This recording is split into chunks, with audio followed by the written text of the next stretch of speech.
ഇപ്പോൾ മതഭരണത്തിന് കീഴിലുള്ള ഇറാൻ എന്ന രാജ്യം ഒരു കാലത്ത് ഒരു ജനാധിപത്യ രാജ്യമായിരുന്നു. 1953 വരെ അങ്ങനെ തുടരുകയും ചെയ്തു. എന്നാൽ നേരത്തെ ഇറാൻ ഭരിച്ചിരുന്ന റാസ ഷാ പെഹ്ലവിയുടെ ഭരണത്തിന്റെ മേന്മ വിളിച്ചു പറയുന്ന വാർത്തകളാണ് നമ്മൾ പലപ്പോഴും കാണുന്നത്. റിസ പെഹ്ലവി എന്ന പേരും ഈയിടെ നമ്മൾ കേൾക്കുന്നുണ്ട്. ഇസ്രയേലും ഇറാനുമായി സംഘർഷം ഉണ്ടായതു മുതൽ ഇറാനിൽ ഭരണമാറ്റം വേണമെന്ന് റിസ പെഹ്ലവി ആവശ്യപ്പെട്ടത് വാർത്തയായിരുന്നു. റിസ ഒരിക്കൽ ഇറാന്റെ രാജകുമാരനായിരുന്നു. 1979 ഇസ്ലാമിക വിപ്ലവത്തിൽ അധികാരം നഷ്ടപ്പെട്ട ഷാ ഭരണാധികാരിയായ മുഹമ്മദ് റിസ പെഹ്ലവിയുടെ മകനാണ് ഇയാൾ. പണ്ട് പേർഷ്യ എന്നറിയപ്പെട്ട ഇറാനിൽ അനേകം രാജവംശങ്ങളും ഉണ്ടായിട്ടുണ്ട്. സാർഗോൺ, സൈറസ്, ഡാരിയസ്, നാദിഷ തുടങ്ങി അനേകം പ്രശസ്തരായ രാജാക്കന്മാർ ഇറാനിൽ ഉണ്ടായിരുന്നു. ഷാ എന്നായിരുന്നു മധ്യകാലത്തിന് മുൻപ് ഇറാനിലെ ഭരണാധികാരികൾ അറിയപ്പെട്ടിരുന്നത്. 20-ാം നൂറ്റാണ്ടിൽ ഇറാന്റെ ഭരണം പഹ്ലവി രാജവംശത്തിന്റെ കയ്യിലായി. 1970-കളിൽ ഇറാനിലെ തെരുവുകളിലൂടെ മോഡേൺ വേഷം ധരിച്ച സ്ത്രീകൾ നടക്കുന്ന ചിത്രങ്ങൾ നാം എല്ലാം കണ്ടിട്ടുണ്ട്. എന്നാൽ അതിനൊന്നും യഥാർത്ഥ ചരിത്രവുമായി ഒരു ബന്ധവുമില്ല.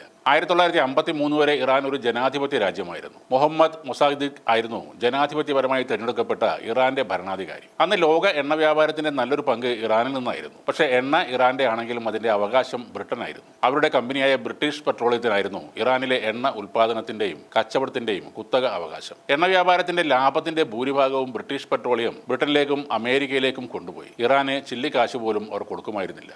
റോയൽറ്റി 10% തരണമെന്ന് മൊസാദിഖ് ബ്രിട്ടീഷ് പെട്രോളിയം കമ്പനിയോട് അപേക്ഷിച്ചിരുന്നു. എന്നാൽ അവർ കൊടുത്തില്ല എന്ന് മാത്രമല്ല, ഇറാൻ സർക്കാരിന് തങ്ങളുടെ ഭൂമിയിൽ എണ്ണ പര്യവേഷണം നടത്താനുള്ള അവകാശമില്ല എന്നും വാദിച്ചു. അങ്ങനെ നിവൃത്തിയില്ലാതെ വന്നപ്പോൾ ഇറാൻ 1953 തങ്ങളുടെ രാജ്യത്തുള്ള എണ്ണക്കിണറുകൾ ദേശസാൽക്കരിച്ചു. അതോടെ അമേരിക്കയും ബ്രിട്ടനും ഫ്രാൻസും ഒക്കെ രഹസ്യ മിലീഷ്യകളെയും CIA സ്പോൺസർ ചെയ്യുന്ന ഏജന്റുമാരെയും ഗുണ്ടകളെയും ഇറക്കി. ഇറാനിൽ വലിയ കലാപം അഴിച്ചുവിട്ടു.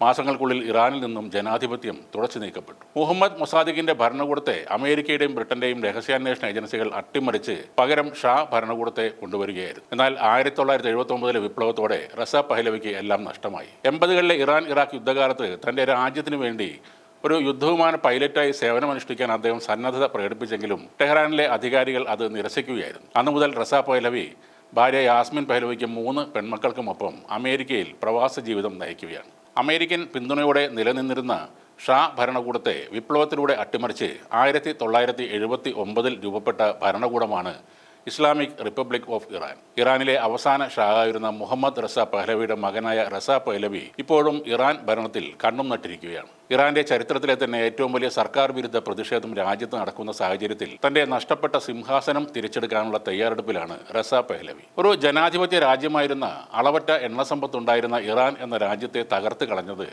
അമേരിക്കയും ബ്രിട്ടനും ചേർന്നാണ്. ഇപ്പോഴും ഇറാൻ സൈനികപരമായി മുന്നേറാൻ ശ്രമിക്കുമ്പോൾ കൃത്യമായി അമേരിക്ക അവിടെ ഇടപെടുന്നുണ്ട്. ഒരിക്കലും പുരോഗതിയിലേക്ക് കുതിക്കാൻ ഇറാനെ അനുവദിക്കില്ലെന്ന നിലപാടിൽ ഉറച്ചു നിൽക്കുകയാണ് അമേരിക്ക.